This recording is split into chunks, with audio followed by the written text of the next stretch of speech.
Hey everyone, here we are again for Tip of the Tongue Talks. Today we're talking about all things Louis de Pont de Lac from Anne Rice's Interview with a Vampire. So let's go ahead and go into our intro.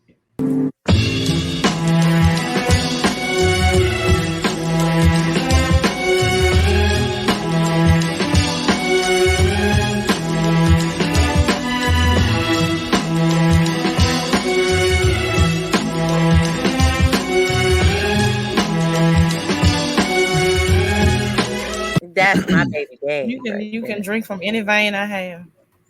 Any of them. I got a nice long one that you could drink from. Go ahead. Deep, baby, dig deep. Kick it in there. All right, y'all. So again, we're here with Tip of the Tongue Talk. Before we get started, I want us to go ahead and introduce ourselves. I'm the Brittany Nicole, and I'm going to be your host for today, delegating everything Louis de Pont de Lac. My name is Jermaine. Corey. Erica. It's your girl L. Yeah, I'm on bottom, but I like to be on top too. Oh.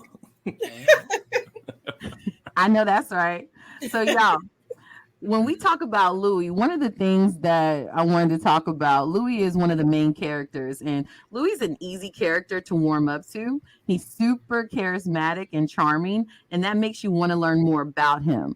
And his relationship with Lestat was full of debauchery, various money ventures, lust, violence, and levitations. So let's jump right in. Episode 1. The year is 1910, Storyville, New Orleans. Back then, Louis was on course to inherit his father's business, which works in the field of pleasure. So essentially, Louis's father owns a series of brothels, and Louis works as a pimp. Now, trouble lurks around every corner, including with his priest brother Paul, whom he pulls a knife on when he tries praying outside of one of Louis's pleasure houses. Can you play that clip for me when Louis pulls the knife out on Paul? And we got another one outside 122. Man acting the maggot, driving away business. Isn't that what I pay you for? No, it's a citizen priest. Do you not realize, sister, your body is part of Christ the Lord? Take your time this month. When you take that body and enjoy it, I can give 2 moons if he's your brother, Mr. Duloc. I'm gonna knock his door. Deny your victory with Christ. He shall come again to judge the living and the dead. And who is coming on, men will rise again with the light in everlasting fire. Go on home. Tell Mama not to wait up. There's blood on your shirt. What wickedness is it tonight? You're not helping me here, Paul. Oh, but I am. The Lord told me to come to me. In my head, like a family of birds, many voices, but also one voice. Saying it a second time. Listen to me, please. I'm having a fucking night, okay? I can't have it with your food. Get on home, else I'll bleed you like a cochon, bruh.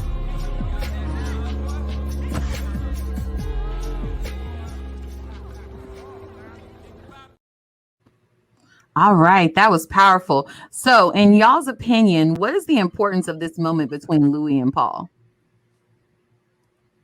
Hell yeah. So the importance of this moment with Paul and Louis is we see that strained brother relationship. We have on one hand the one that is in the streets doing the wild things, and then we have the other one that's kind of the good guy and trying to walk the straight and narrow. So we see them clash in this moment. We do. Erica, what do you think? To piggyback off of what Elia said, I feel like it's the duality of man. You have the good guy, you have the bad guy. I mean, but if he was bad, he would have killed his brother right from the man. But you see brothers on two different ends of the spectrum. One understanding that whatever they're doing to get to the top is wrong, and you have one, which is Louis, who is a part of the family business. And I think it just sets up the kind of character that he is.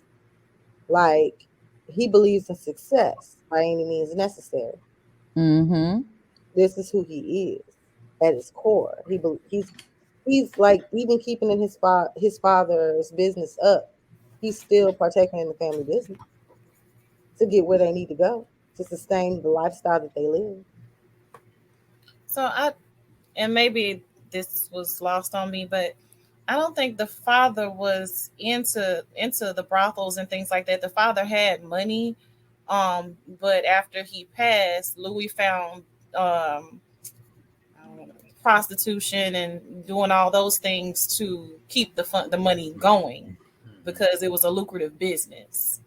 But the father like the Dupont du Lac, so they own like plantations and things like that. Right. The plantation was losing money, and so Louis had to do something quick, and that's why he settled on the brothels so that he could make money for his family. Sex sales. Sex. Say it again, Corey. Sex sales. Sex And sales. again, he gonna get it by any means necessary. That's He had a plethora of pleasure. yeah, he was Nothing like gonna a good pleasure then. he wasn't gonna let his family go back to whatever it used to be before they were, popping. I just noticed this too, that I think that kind of that you kind of see later in the story that there's a switching of places, kind of sort of like, whereas in this scene you saw Louis and his brother Paul kind of playing opposite ends of the spectrum, whereas in the future parts of the story you're going to see Lestat and Louis playing opposite ends of that same spectrum. And I kind of wonder if they did it on purpose, kind of a foreshadowing, because it's almost if they like Louis completely switches places, and he becomes the one that's the opposite of the other, so to speak. Yes, Corey. Yeah. That's a great connection. Fuck It's like Louis Hey, was Hey, still y'all. hey Fifi. Ow. welcome. Corey, that was an amazing connection. It was. He was I just thought of it, like, and I don't know why we never thought of that before, but He didn't appreciate his humanity until it was gone. right. Hello. Good. Yeah. H-Town Fifi, Yes. what do you think about the importance of the scene whenever Louis pulls the knife out on Paul? You remember that part? I thought that was really, I think,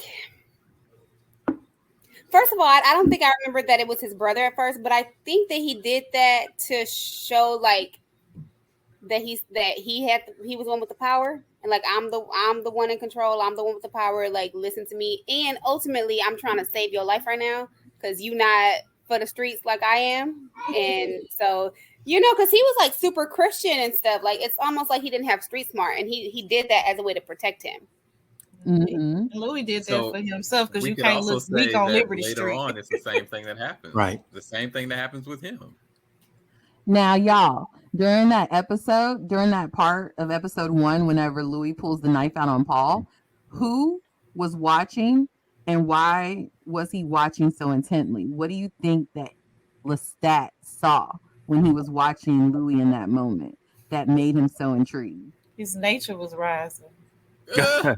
So he saw someone who was terribly conflicted. On one hand, he was powerful, but on the other hand, he felt like he wasn't powerful.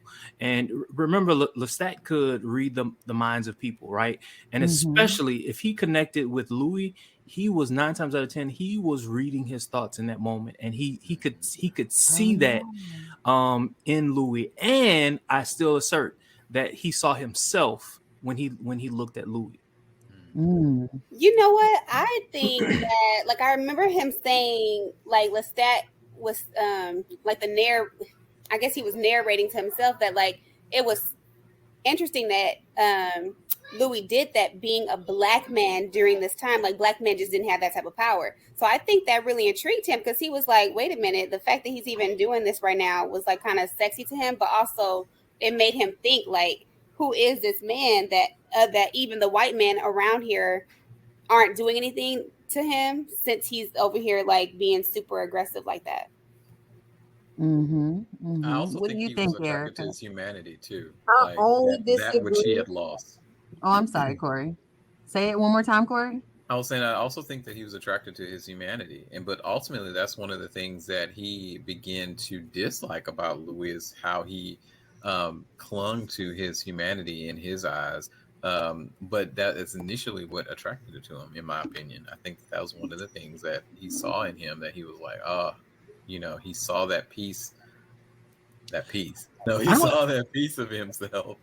I don't ever really think that Lestat disliked Louis. I think he was waiting for Louis to shed that part of his humanity. And when I say that, not his humanity in general, but his humanity, the humanity that he gave to his family. He wanted him to lose that part of himself, probably a little too fast than Louis could, muster. Right. Mm-hmm. I agree with you with that because he wanted him to just like rush into letting go and being the vampire because he did. Because he did. Because he had no choice. Because he gave into his cravings. But there was something. Felicia, what did you say? I said Lestat. Like I remember in the scene as Lestat saw all that happening, as he was walking like away from the scene, I remember him saying like the fact that Louis could stand up for himself like that during this time where like black men weren't allowed to stand up for themselves, that intrigued him and made him like a little bit more interested in wanting to know more about who this Louis was. And that's the part that I was gonna disagree with, and only because learning the history of New Orleans, light skinned people were like emboldened by their like European parents. Maybe it was something. I agree that maybe it must have been something that Lestat may not have been used to seeing because he was from Europe. But I feel like there has always been this thing in New Orleans that has allowed people of European descent, to be able to speak up for themselves. So I didn't find it strange when I saw him speaking up for himself, but it's because I live here, I think, and I know some of this. So we're still talking about when he pulled out the blade on his brother, right? Yeah. So Lestat was intrigued that you so cutthroat that you pulled the blade on your own brother because Lestat is sick. He's crazy. So that's what you feel. That's what he said.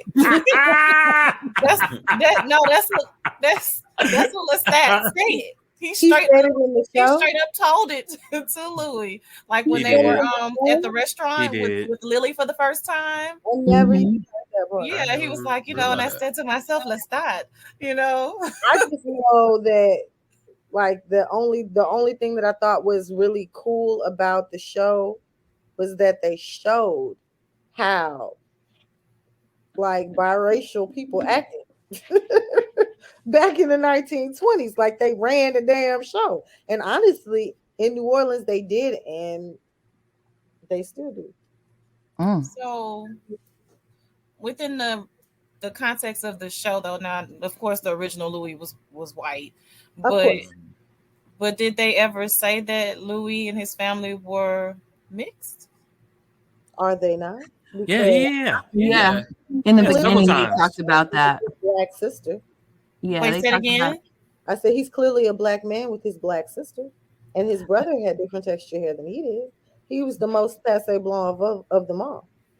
But I remember them talking about it in the beginning. That's true. That is true.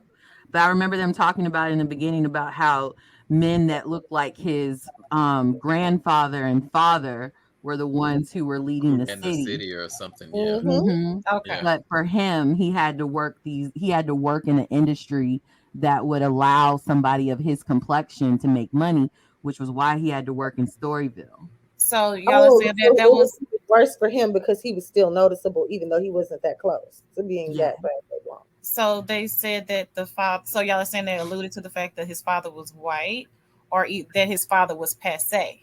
His grandfather, yeah, passe. His father was passe. Okay, got it. So, got it. Like I just wonder why more. I haven't heard. I'm gonna have to ask around more. But I'm wondering like why more local people aren't talking about it, because it's like at the heart of it, they're talking about two things that thrive in New Orleans, and that's LGBTQ plus. Say it for me, because LGBTQ plus. Yes, that community thrives here, and the Black community as a whole thrives here, and always has, thanks to the Place Blanc, segue into everything. Because believe it or not, like a lot of the people who were biracial did do a lot for the Black community in general. You know what I'm saying? Mm-hmm. In New Orleans. So I'm just wondering why more people down here don't talk about it, because they're like telling a good like historical story within the story itself. So I was captivated by that. Nice. So now moving on to the next part. In episode 1, it's also when Louis becomes a vampire. Can you play the clip where Louis becomes a vampire for me, please? What rage you must feel as you choke in your sorrow. The first time I laid eyes on you, your beautiful face, I saw that sorrow. I did not know how it got there or why. It was so voluminous. I can take away that sorrow, Louis. I can give you that death you bent your feeble, blind, degenerate, non-existent God for. But I can do it joyfully. I can swap this life of shame. Swap it out for a dark gift and a power you can't begin to imagine. You just have to ask me for it. You just have to nod your beautiful head and say yes. I love you, Louis. You are loved. I send my love to you. And you send it back round to me. And this circle, this home we barely had a glimpse of. No, it frightens me as much as it does you. It is difficult to explain how his words disarmed me, how efficiently succinct and impenetrable his argument was. All my conceptions, even my guilt and my wish to die, seemed utterly unimportant. And I completely forgot myself and the barbaric scene that surrounded me. For the first time in my life, I was seen. Be my companion. Be all the beautiful things you are. And be them without apology. For all eternity.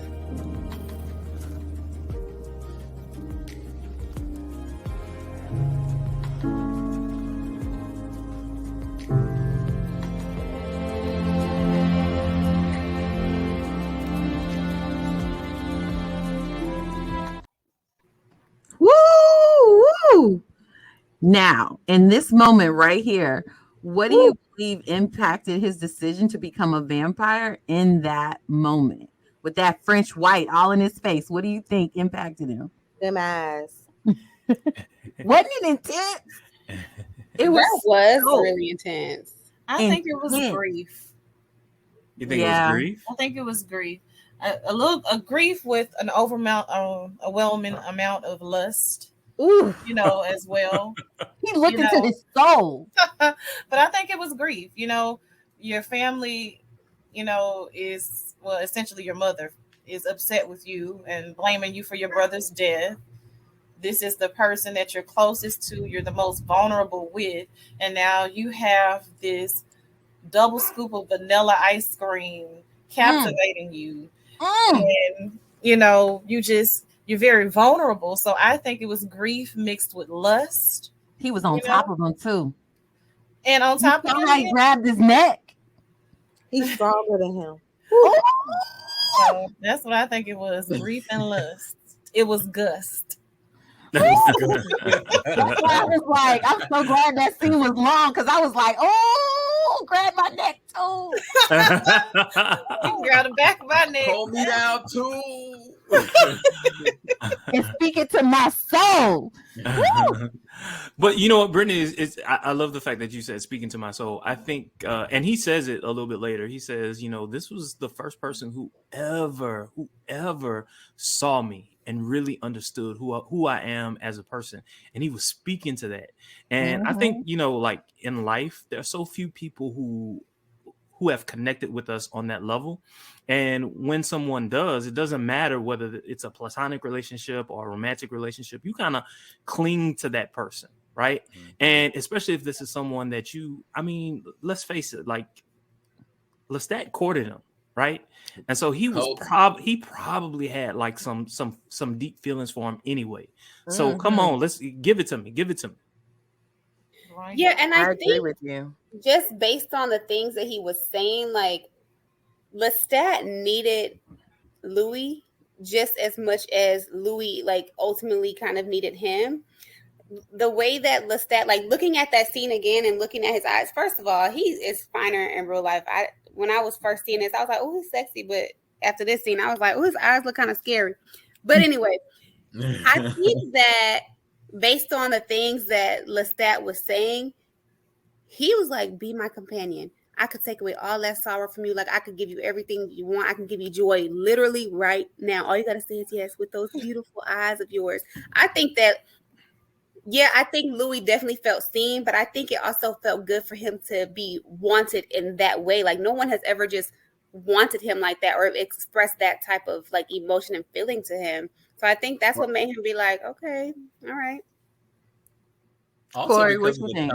Also, because of the time period, you got to think at that particular point in time, the way that Lestst was coming on to him so open and so unafraid and so, everything all at once, that he was not used to that. He was used to hooking up in back corners, alleyways, graveyards, wherever, and it not really meaning anything other than his childhood friend, or high school friend or whatever that the other guy was. And this was a unique experience. So I think he was also caught up in that.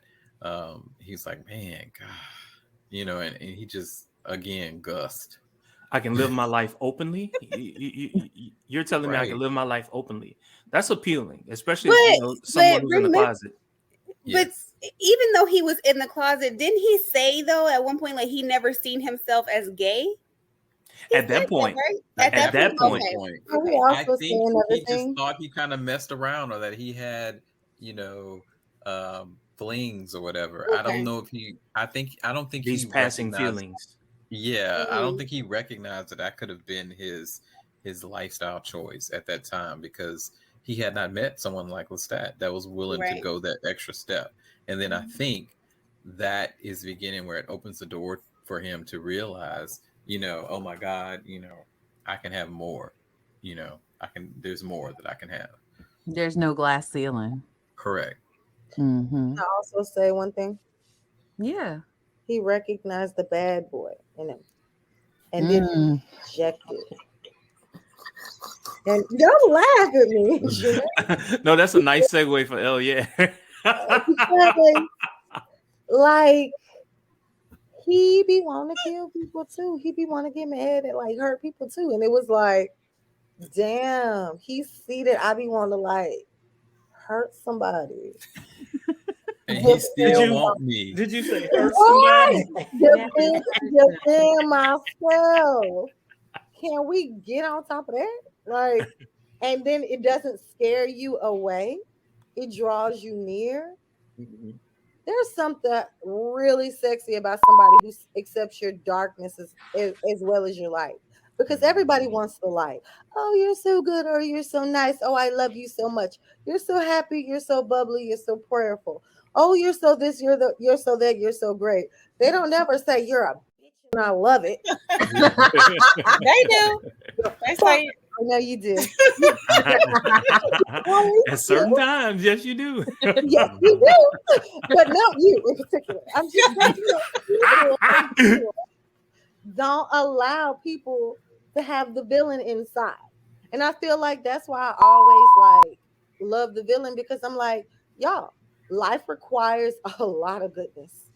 That's true. A lot of like do the right thing, be the right person. I think that's why I always love the villain, because it's like, God, wouldn't it be good just or like, and So, somebody sees that in you and they're like, yeah, baby, I love you anyway. Okay. so what I hear you saying is much like our sister Eve in the garden, we crave chaos. We do. We crave someone chaos. accepting when we make mistakes with chaos.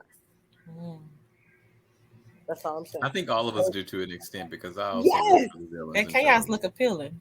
Ooh, hell yeah. Sometimes, especially if it also depends on your mindset. If you're someone that never looks for that sort of thing, and that's not who you are, as a person, and then when you see the other, you're gonna be like, damn, I wish I could be that, and you find it, like, boy, this man gonna drag me straight to hell, but it's gonna be a ride. I was thinking Beyonce song when I saw that. Even though we in a ride next to you. Look, Fifi, look at her. She ready to have a whole concert. Come on, girl. This is not that show. It's not. This is not the Beyonce Stan show. It's not. You see my darkness, and it's okay, child. Please. Now, y'all. So with the ending of episode 1, we now see Louis embarking on a new journey as a vampire. So episode 2, Louis discovers his newfound powers and feelings as a vampire. And this episode essentially works as an initiation of sorts, with Lestst teaching Louis the ropes, which indirectly helps us to understand his plight and what being a vampire actually entails. Can you please play Can't Go Home? For our next carpet, I'm thinking Persian. Arabesque, maybe. We certainly need a more efficient way of ridding the waste. The first time is the most unwieldy. Soon you'll be a natural. You come to enjoy it, its variations, little surprises. I gotta go home. This is your home now, Louis. Breathe. I gotta collect money from the cribs. I have all the money we need. Breathe. I have to go see Grace and Paul. Oh, dear.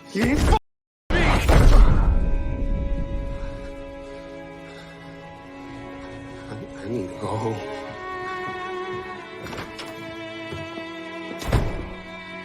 You're going to find that very difficult.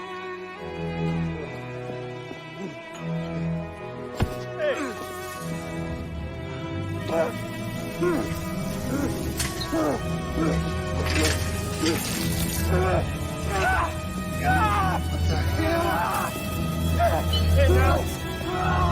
Come out, hey.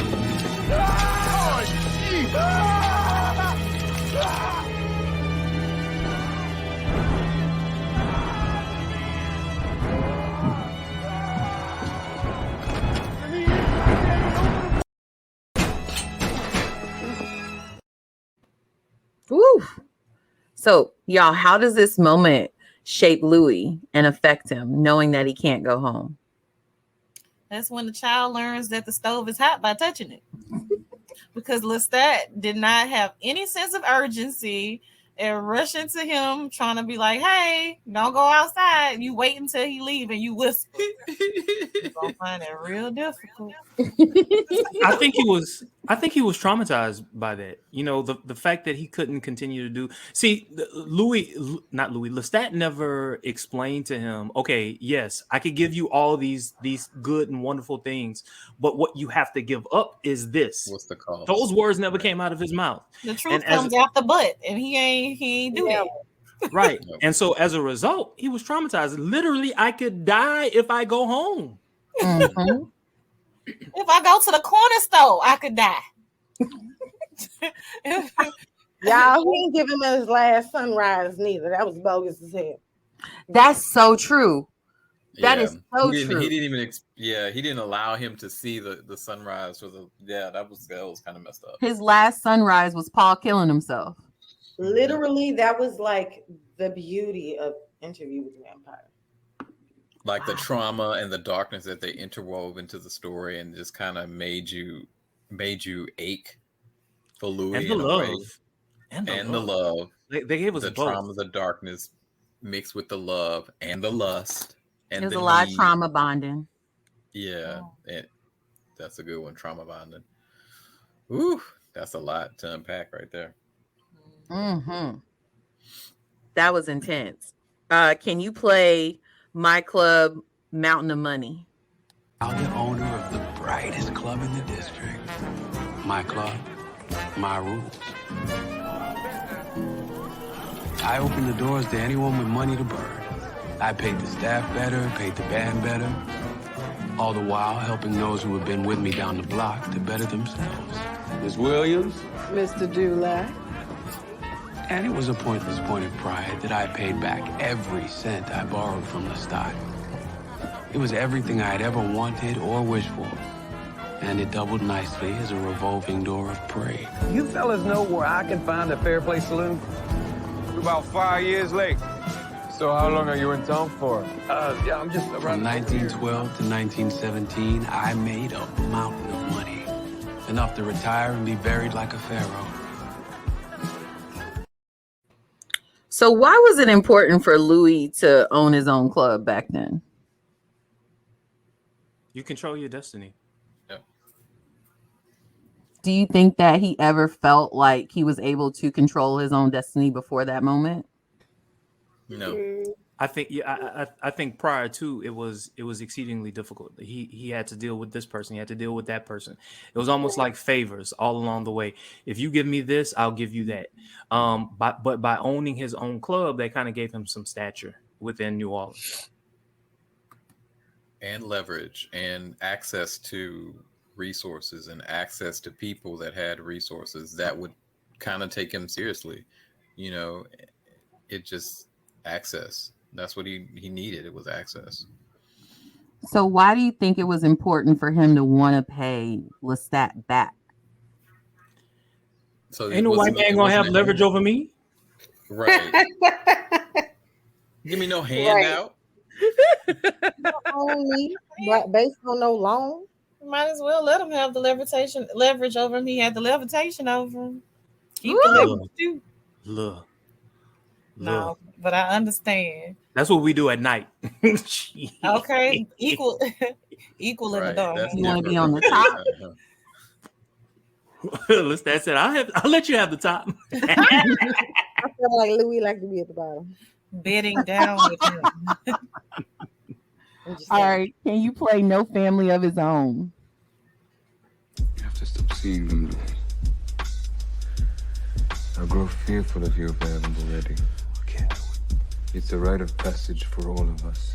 If you love your family, as I know you do, spare them all the pain that you are causing them. Ain't never gonna have a family of my own, am I? No sons, no daughters. I'm your family, Louis. Throw me in the incinerator.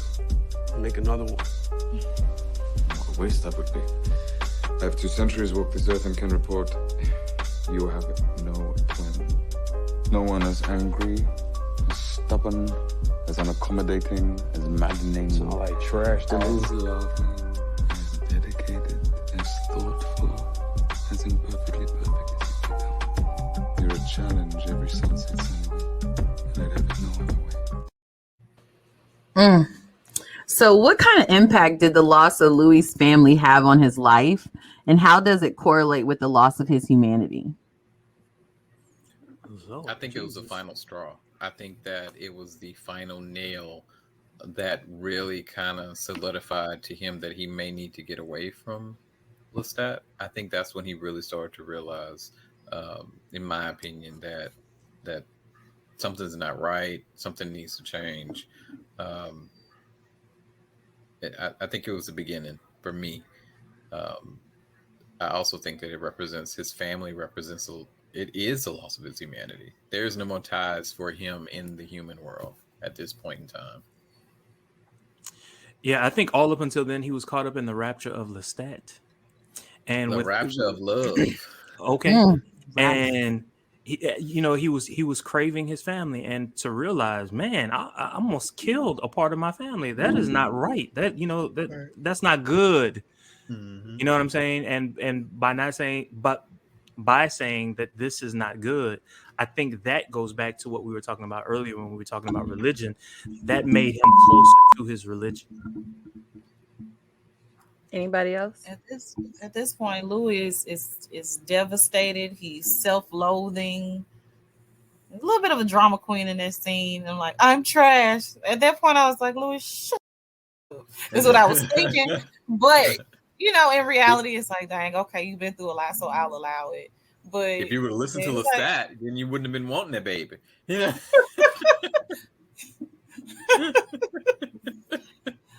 Right. So I mean, essentially, I feel like this is a pivotal moment too that sends Louis down a road of making even more terrible choices, like creating Claudia. Right. Which was a terrible choice. So that leads us into episode 3. In episode 3 of Interview with a Vampire, it starts with Lestat and Louis discussing the nature of vampires and what their purpose is. So Lestat is happy to live in the moment and enjoy himself. But Louis, though, he's convinced that they're there for a reason and should use their powers to shape the world the way they want to. Can you play Eats Cat for me? Well, go on. Use your criminal biscuit. See how it tastes. Eat. If for your reason or his heart fails us.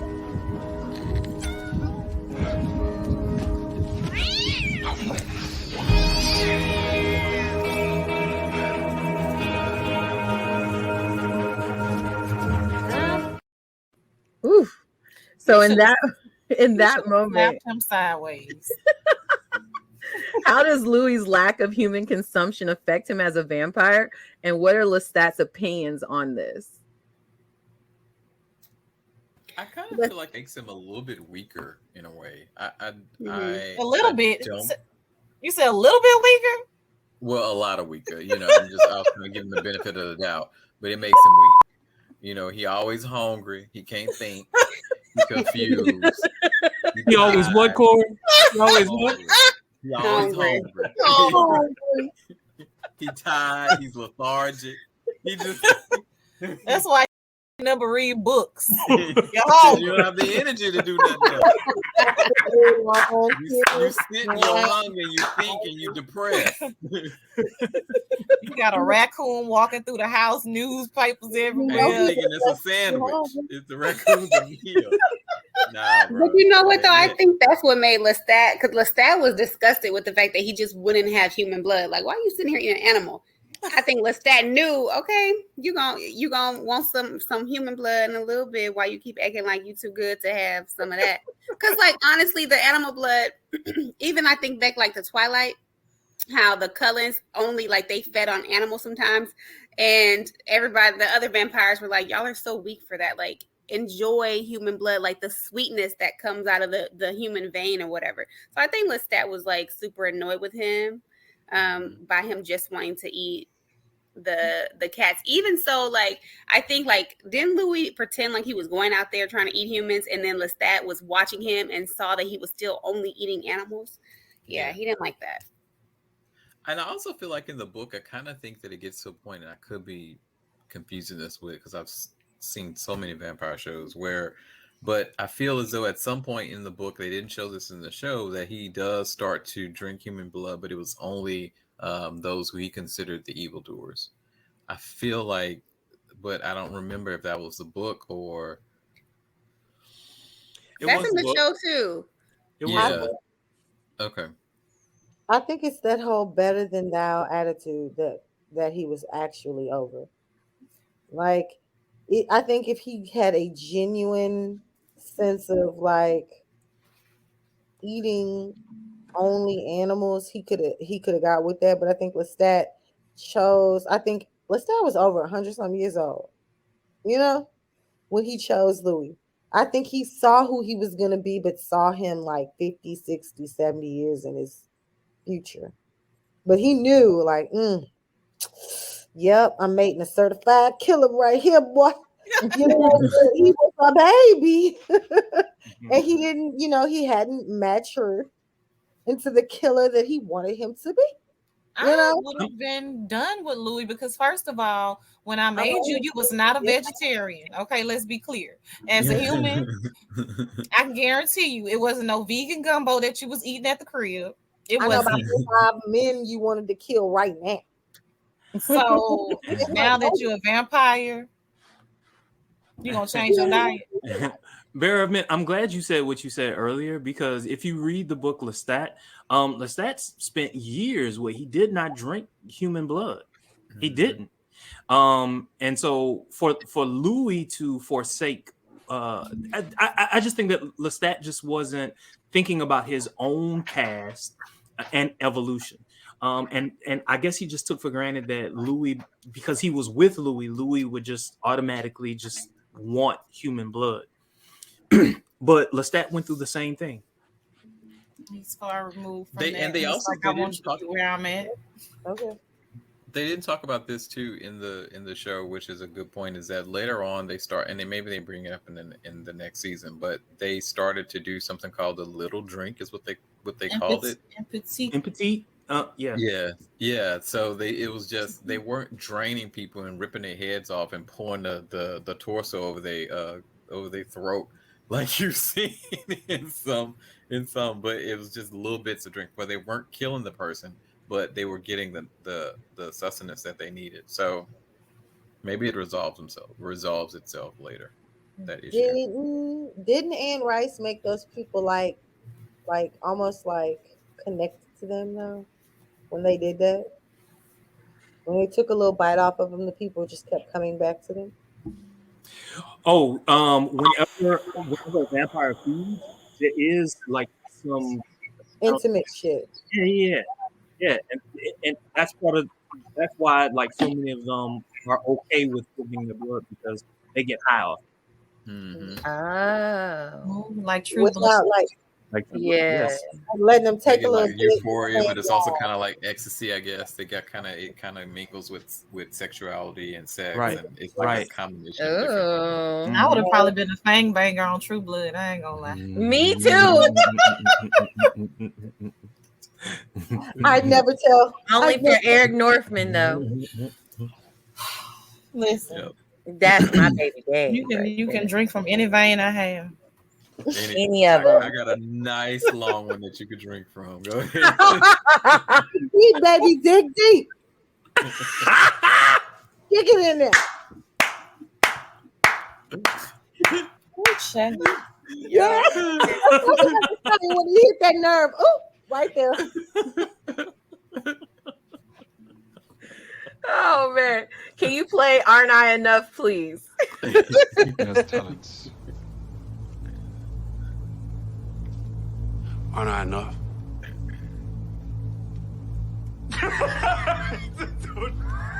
Don't laugh.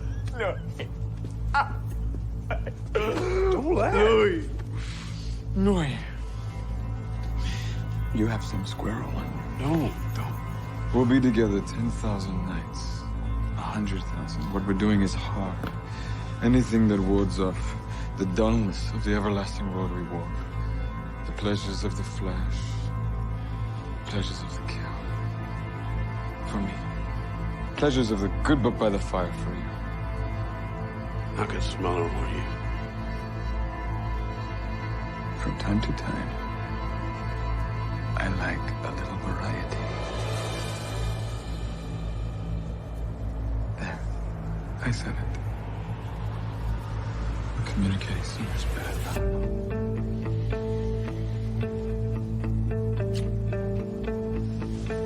Do I whatever I want? Of course. So, what is Louis' biggest fear in this moment, and why? Everybody shaking their head. Louis has these feelings of inadequacy. Like, what you mean? I'm not enough. You still sleeping with women. Whoa, you turned me out in more ways than one. And now, Look, and now you. I'm waiting on somebody to ask me, would you like more than just me? Yes, I would. What's better than one? Okay. It's better than two. Great. When he said, "I like me a little variety," I'm like, you know what? I feel You you. speaking to my soul. You speaking to my Right. soul. Oh, No. All good until the rabbit got the gun. Y'all know Until that. the It's all rabbit got good the The rabbit got the until the gun. rabbit got the gun. Now you want to be out here boots muddy and stuff. Follow, Yeah. lurking. Bringing all them soldiers to the house. Lurking. Okay. I can make you jealous too. Okay. No, it ain't even just about jealous. Lestst was full. Like, plain and simple. Lestst that person when they get their lick back, they don't fight fam. But honestly, it was Lestst laughing at him in his face though. Like, you imagine big somebody fool. doing that to you in real life. You're like, "Am I not enough?" And they just start laughing at you in your face. Right, like, man, I'm we leaving. are immortal. Hell no, you're not enough. Forever I'm is out a the long door. time. When they say forever, it's forever for real for us. Louis handled that like he was supposed to. Oh, I can go out and do what I want. Say less. Okay. I'm doing Let's tomorrow. go see. Let's go test that. Next scene. Watch me, boo. Watch and watched them. Let's that. And I heard watch- your heart's dancing.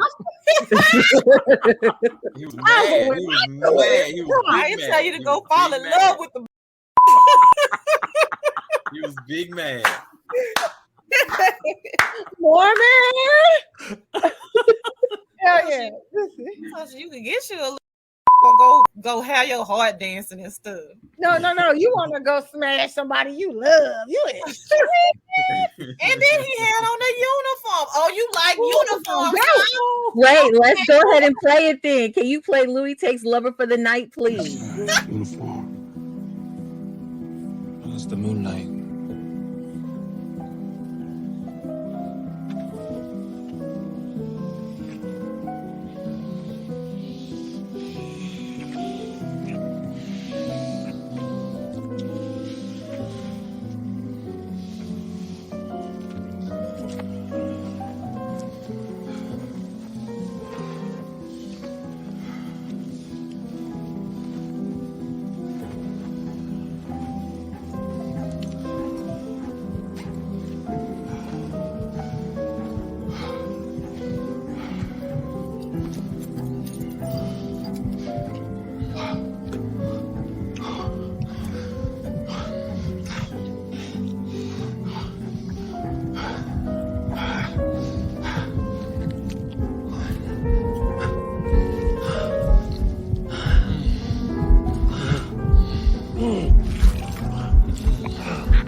All right, y'all. So how does Lestat react to Louis's actions?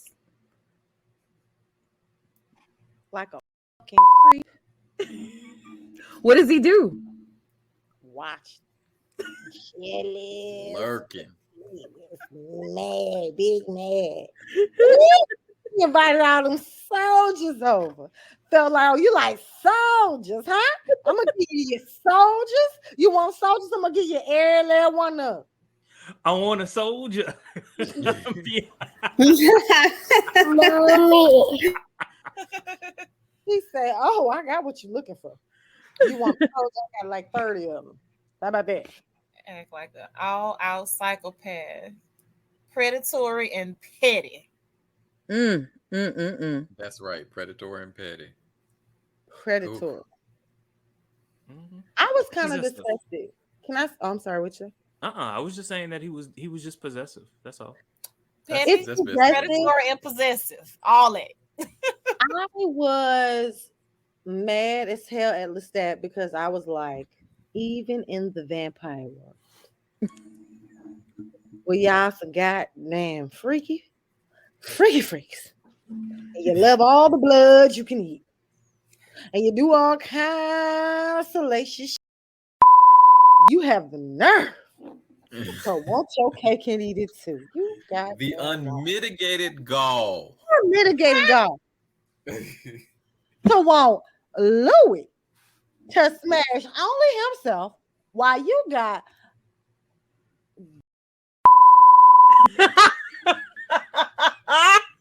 you was selfish as hell. That's all I'm saying. And a consistent lover. You know what I'm saying? Right. Like Not this even both factions. Like you got a whole woman that you and cutting a records whole with. man.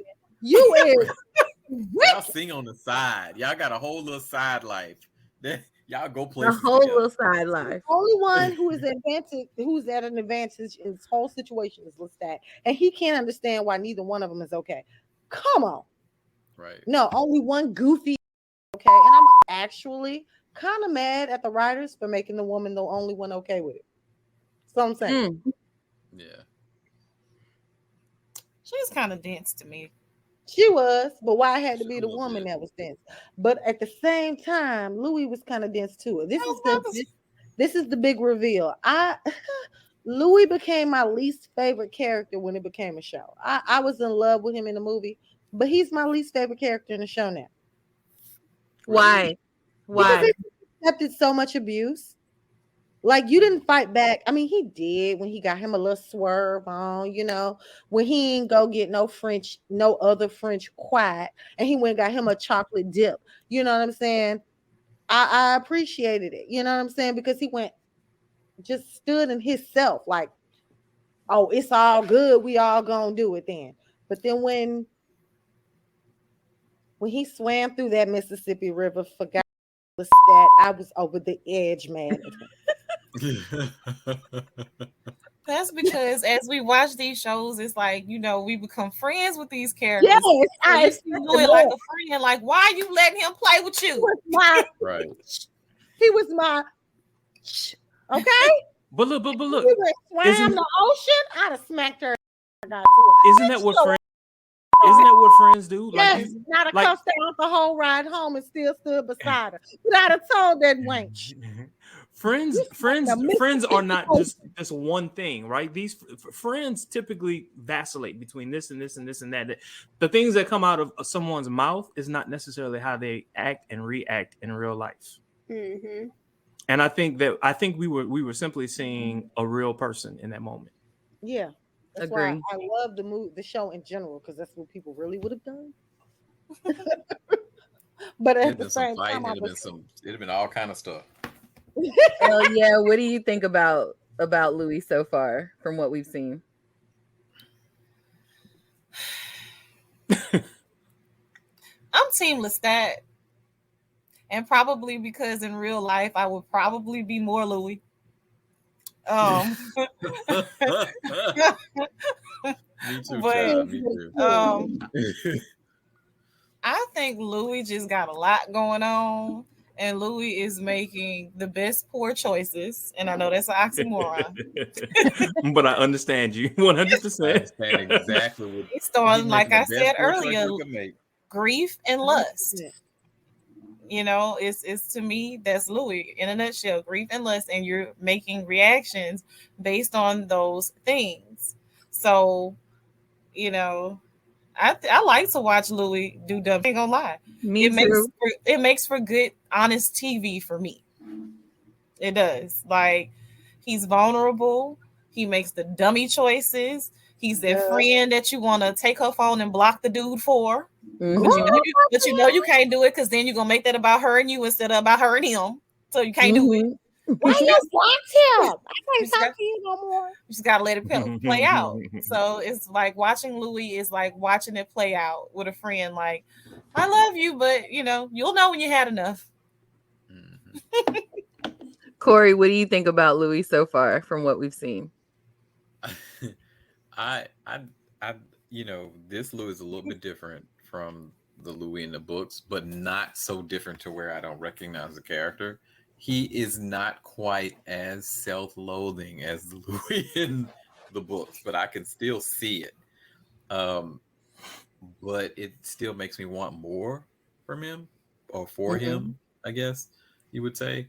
But he is definitely, Lestat is still one of my favorite characters. I mean, they call him the Brat Prince for a reason. Louis, I think, is an important character, but I really think that the story ultimately is about Lestat. Honestly, I think Louis is important, but I think the story is going to be more about Lestat. just because of how Anne Rice, that's her favorite character in the series. So, you know, Louis is just kind of the side piece of the meal. He's he's a side for the meal. He's a good side, but ultimately, I don't think that the story is really about him. Got it. All right, H-Town Fifi, what do you think about Louis so far from what we've seen? I like Louis so far, and I want Louis to win. And the only reason why, because I feel like we all, well, I can't speak for everybody, but I feel like myself, I've been a Louis before. And like Oh, me too. Lestat, like I Me wish too. I had his balls, right? To Me do and too. say some of the things that he says and like really not give I'm sorry, YouTube, not care. But Louis, I really like him. Like the thing that made me really just really love him is when everything happened with Claudia and all the other vampires around different states heard him calling out for her for so long, right? To where they were tired of Louis too. They're like, what did he do to you to make you like to make you not reach back out to him or like talk to him? But his love for her and him just wanting to make things right is what made me be like, okay, he's like a good person. But I do agree with Corey. I don't think the story is all about him. Even though season 1 was really about him, I do think that like we will see in season 2 that it's really more so about Lestat. All right, thank you. And let's end it with Jermaine. What do you think about Louis so far? Oh, Louis is my favorite character, bar none. Louis is my favorite character. I love, as Elias said, I love his vulnerability. I love his honest reaction to every single thing that was confronted against him. I don't know if I necessarily would have acted or reacted in the same way that that Louis did. I probably would have been turning stuff upside down, knowing that I couldn't beat Lestat. But I would have been burning ish down. I would have been throwing plates. I would have been, I would have been doing a lot. I would have revenge effing. I would have been doing everything to let this man know that no, you're not gonna play me like this. You are not gonna play me like this. Oh, you think you're gonna have a rendezvous with someone? I'm gonna be right there, right next to you. I know that's right. And bust through the door every single time. Bust it down. I know that's right. Well, all right, y'all. That's it for part 1.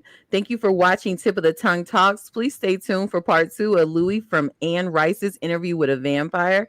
And don't forget to like, subscribe, share, and comment down below. We'll see y'all next time. Thank you for watching Tip of the Tongue Talks. Bye.